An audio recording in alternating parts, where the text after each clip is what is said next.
Yeah, we's out here chilling, man. Yeah. We're out here solo cupping it, but we not solo. Ooh. Tell us a little bit about y'all project that's coming up. So, this man here has been saucing up these vocals on top of the beats that I've been creating, and it's a beautiful thing. I think we're gonna do something really good. I think we're gonna have a mark, on like in this industry. It's gonna be peace. It's gonna be love. It's gonna be ass. It's gonna be a lot going on.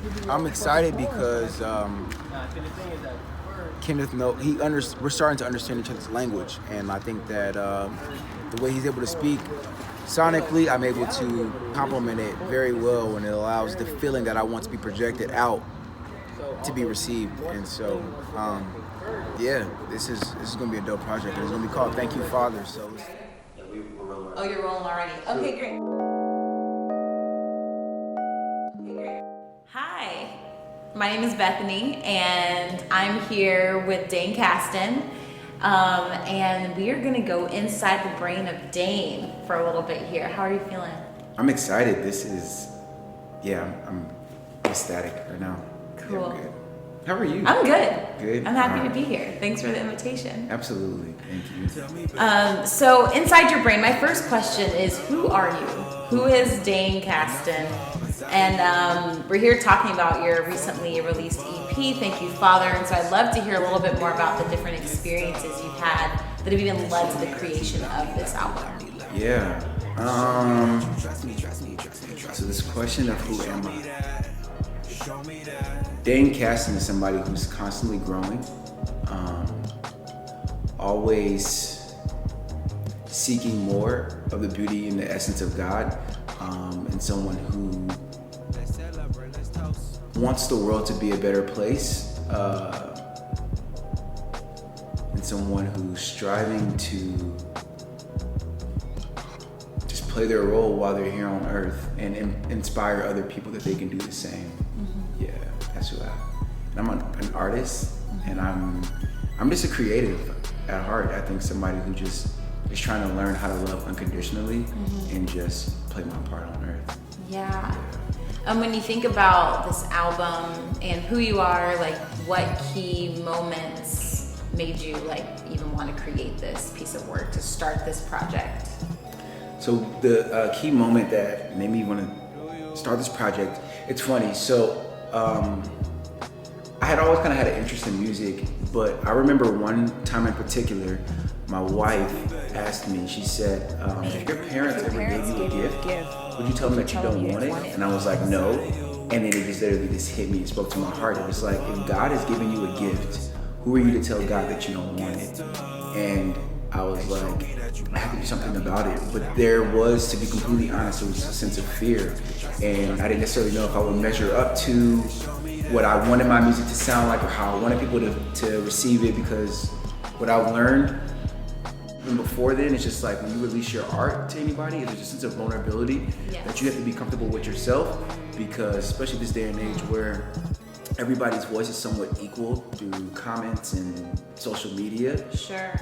You are able to be exposed in different type of light. So I was always kind of apprehensive, but I just kind of trusted that was what I was supposed to do. So I just went for it. Yeah. Wow. Good question from the wife. I love that. So music, what musical influences shaped and informed the creation of this project? So musical influences that shaped this project. Or shaped you as a creative and as an artist? Well, you know what? I will say it was my dad. Okay. Pun intended. Thank you, Father. Yeah. My dad did music. He still does, but he was a DJ growing up. He would use my room as the studio for him and his friends to record. So when I was little, I used to do music. I literally was a rapper all the way up until 5th grade. Okay. And then I started to play basketball. So it was always in me, and then that really influenced me. But as of late, there were certain artists that I would listen to as I was traveling. Because back in 2015, Shari and I just traveled the world, traveled Southeast Asia, what felt like the world at that point. But individuals like Fela Kuti, it was Bob Marley, Michael Jackson, the internet, who else? played a really prominent role in that. Selection, just that group of collective creatives. Mick Jenkins, and yeah, I think that was. I'm sure there's more, but yeah. Sure. Yeah. Awesome. I love that. I love that some of the best stories we get to live into as adults started when we were kids and our parents were just kind of doing their thing, and that's really beautiful. That's awesome. So prayer, you start this album with prayer, which is so interesting because before I listened to it, I'm thinking, oh, that's a song called Prayer, but no, it's an actual prayer. Why did you choose to start this project there? I think it allowed anyone who doesn't know me to get a glimpse of who I am. I'm a man of faith, and I believe that before you do anything is you give thanks to God. You know, when I wake up in the morning, that's the first thing I do is I acknowledge the presence of God and that I'm able to see this day, and I give thanks. And so to kind of show people what my journey is like, that's how I started off. So with this project, that's how I'm gonna start it off. Like, and I'm gonna pray for you, and that's what I was doing, just praying for the listener, because maybe they've never been prayed before, and at least I was able to do that for them. Yeah. In that moment. Yeah, and it was such a gift even just to receive as I listened to the music. Another theme that became really apparent to me was the role of relationships in your life. I mean, beginning with the relationship with God, but then also with a father, maybe with a significant other.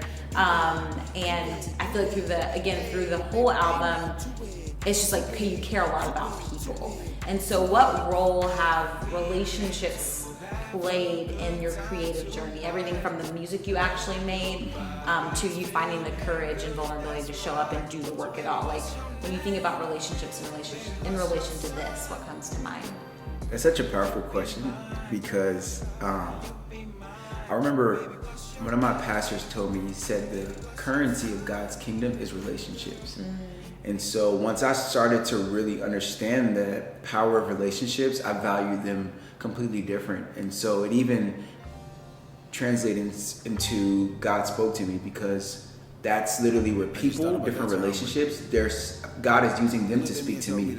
So different things that I'm saying in that song are different things that people have said to me in that relationship aspect.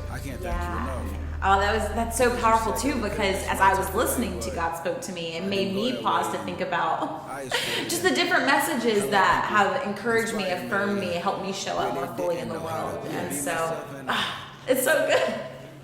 Can you tell me about the song My Eye? Oh, sorry. Say one more time. Oh, can you tell me about the song My Eye? My Eye. Is that about a relationship or not? Or tell me what's happening there. It's a great song. So, thank you. Funny thing about My Eye is that song, a lot of people think it's about me and Shari. And it's actually not. I was hoping there was a good story, but there is a song that came from Shari and I's experience, but that particular song was not. That was actually the first song I recorded, and it was the first song I had recorded in like 2 to 3 years. Okay. So when I had met the producer, KP, he was like, hey bro, I got these tracks, I'd love to send them over to you. And he sent them to me, and I just wrote to him like super quick.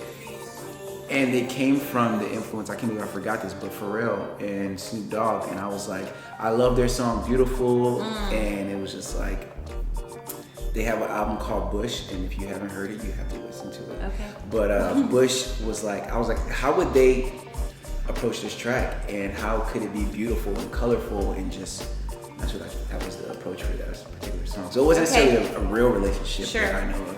Okay. Yeah. Somewhere in the world. Pause right there. That's it. Oh, okay. I don't even want to stop giving time.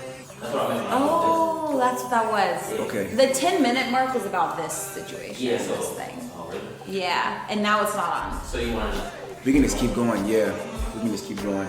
Just make sure the cameras.